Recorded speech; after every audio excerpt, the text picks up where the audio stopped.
আসসালামু আলাইকুম। আল্লাহর রহমতে নিশ্চয়ই সবাই ভালো আছেন, সুস্থ আছেন। আজকে শেয়ার করব প্রতিদিনকার মতো আমার রান্নার ভিডিও। ঢেঁড়স আলু দিয়ে শুটকি মাছ। এজন্য সরিষার তেল গরম করে নিয়েছি এবং শুটকিগুলোকে একটু এখন ভেজে নেব।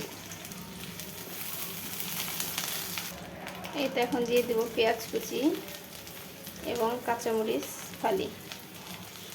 এটা এখন দিয়ে দেব বাটা মশলা।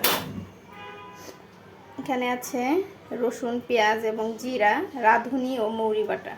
দিয়ে দেব সামান্য পানিও, যাতে মশলাটা না পড়ে যায়। দিয়ে দেব গুঁড়ো মশলা হালকা পানি দিয়ে গুলে, হলুদ, মরিচ, ধনিয়া এবং লবণ পরিমাণ মতো। এটাকে এখন ভালোভাবে কষিয়ে নেব। এ পর্যায়ে দিয়ে দেব কেটে রাখা আলুগুলো।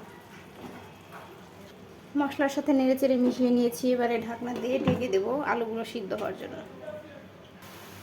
এই তো ঢাকনা খুলে দিয়েছি, আর একটু নেড়ে চেড়ে দেব যাতে ভালোভাবে সিদ্ধ হয়ে যায়। এ পর্যায়ে দিয়ে দেব ধুয়ে কেটে রাখা ঢেঁড়স।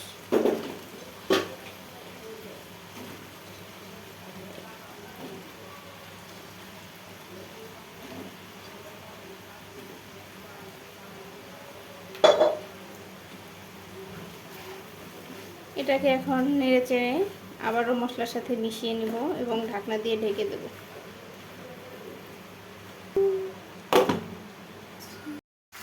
এই তো এটা কষানো হয়ে গিয়েছে। এবারে ঝোলের জন্য পর্যাপ্ত পরিমাণ পানি দিয়ে দেব।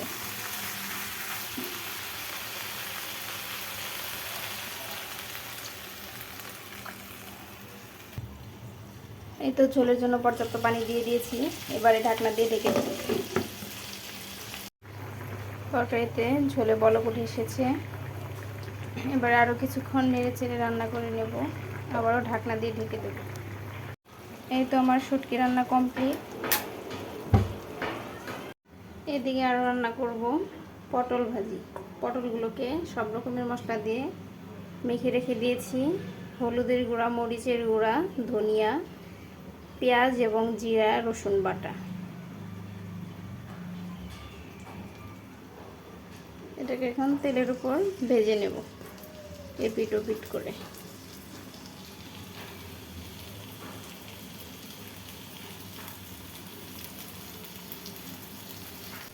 আজকে আমি রান্না করব ধুন্দুল দিয়ে চিংড়ি মাছ। এজন্য পেঁয়াজগুলোকে ভেজে নিয়েছি। এখন দিয়ে দিচ্ছি চিংড়ি মাছ।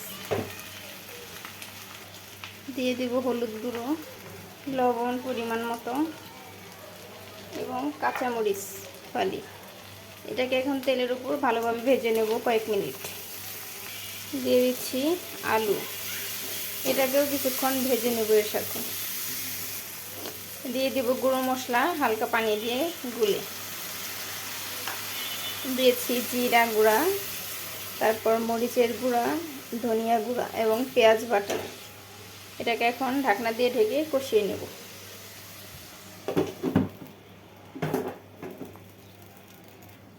এই তো ঢাকনাটা খুলে দিয়েছি।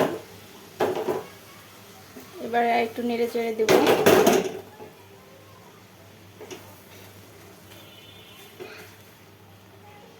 আবারও ঢাকনা দিব, 2 থেকে 3 মিনিট কষিয়ে নেব।